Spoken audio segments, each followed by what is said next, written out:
بسم اللہ الرحمن الرحیم۔ مسفرہ وائس میں خوش آمدید۔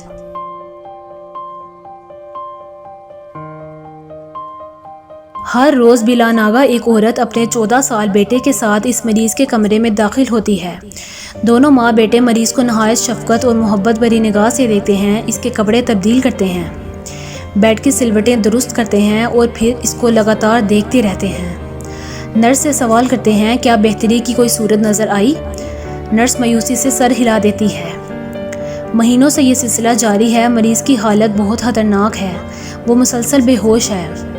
مریضوں کی تیمارداری کا وقت مقرر ہے۔ ماں بیٹا وقت ختم ہونے پر بیچارگی کے عالم میں ہسپتال سے رخصت ہوتے وقت اپنے ہاتھ آسمانوں کی طرف اٹھا دیتے۔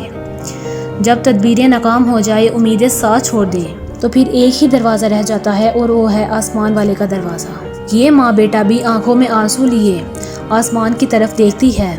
خاتون اپنے خاوند کے لیے اور بیٹا اپنے باپ کے لیے صحت کی گڑگڑا کر دعا کرتا ہے۔ مریضوں کی ملاقات دن میں 2 مرتبہ ہو سکتی ہے۔ ماں بیٹا شام کے وقت پھر آ جاتے ہیں۔ اس ہسپتال کا تمام عملہ اور مریض اس ماں بیٹے سے خوب واقف ہے۔ دونوں وقتوں میں 1 منٹ کی تاخیر کیے بغیر وہ مریض کے پاس پہنچ جاتے اور وقت مقررہ پر ہسپتال سے روانہ ہو جاتے۔ ڈاکٹروں اور ہسپتال کے دیگر عملے کو ان پر ترس بھی آتا اور حیرت بھی ہوتی کہ روزانہ 2 مرتبہ مریض کی زیارت کے لیے آنے کا بھلا کوئی فائدہ ہے؟ وہ تو مسلسل بے ہوش ہے۔ پھر ایک دن ایک ڈاکٹر نے اس خاتون سے کہہ دیا کہ بی بی آپ لوگ روزانہ 2 مرتبہ آنے کی تکلیف کیوں کرتے ہیں؟ مریض کی حالت میں کوئی فرق نہیں ہے۔ خاتون نے اس کے جواب میں صرف اتنا کہا، اللہ ہی سے مدد کی درخواست ہے، اللہ ہی سے مدد کی درخواست ہے۔ بالآخر ایک دن ایسا بھی آیا کہ ماں بیٹے کے آنے سے پہلے معجزہ ہو گیا۔ ہوا یہ کہ کئی ماہ سے بستر پر بغیر کسی حرکت کے پڑا ہوا مریض کروٹیں بدلنے لگا۔ اس نے اپنی آنکھیں کھولی، آکسیجن ماسک کو پرے ہٹایا اور نرس کو آواز دی۔ نرس نے دیکھا تو وہ حیران ہو گئی، اسے یقین نہ آیا۔ وہ بھاگتی ہوئی آئی، مریض نے اسے تمام نالیاں ہٹانے کا اشارہ کیا۔ اس نے کہا کہ ڈاکٹر یہ مشینیں ہٹا سکتے ہیں۔ اس نے ڈاکٹر کو فوری طور پر بلایا تو وہ بے یقینی کے عالم میں بھاگتا ہوا آ گیا۔ اس نے فوری طور پر مریض کا مکمل معائنہ کیا۔ اس نے دیکھا کہ مریض مکمل طور پر صحت مند ہے۔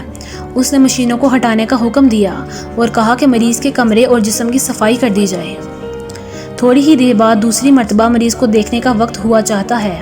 مقررہ وقت پر ماں بیٹے کمرے میں داخل ہوئے تو ان کی آنکھوں میں خوشی کے آنسو تھے۔ اللہ کی حمد و ثنا اور اس کی تعریف اور شکر کے کلمات ان کی زبانوں پر تھے۔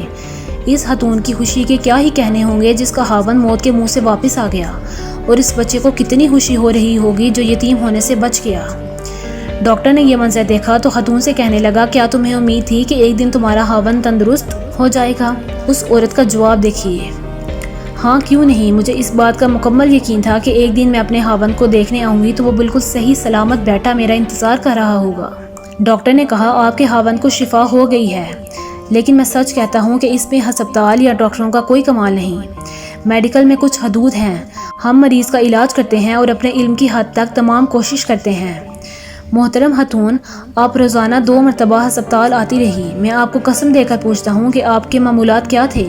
آپ اس دوران کیا کرتی تھی؟ اس خاتون نے جواب دیا، ڈاکٹر صاحب آپ نے چونکہ مجھے اللہ کی قسم دے کر پوچھا ہے تو میں آپ کو سچ بتا دیتی ہوں۔ میں پہلی مرتبہ جب آتی تو اس بات کا یقین کرتی کہ میرا خاوند ابھی پہلے والی حالت میں ہے، اس کی حالت مزید خراب نہیں ہوئی۔ میں اس کے لیے دعا کرتی، پھر واپس جاتی اور میں اور میرا بیٹا مساکین کے محلے میں جاتے۔ ہم محتاجوں میں صدقہ اور خیرات تقسیم کرتے اور ان سے دعائیں کرواتے۔ آج اللہ تعالیٰ نے میرے صبر اور دعا کا مجھے صلہ عطا کر دیا ہے، میرا خاوند مجھے واپس مل گیا۔ اس واقعے کو لکھنے اور بیان کرنے کا مقصد یہ ہے کہ اللہ کی رحمت سے کبھی مایوس نہیں ہونا چاہیے۔ آپ صدقہ، خیرات، صبر اور نماز کا سہارا لیں، اللہ رب العزت یقیناً آپ کو اس کا پھل ضرور دے گا۔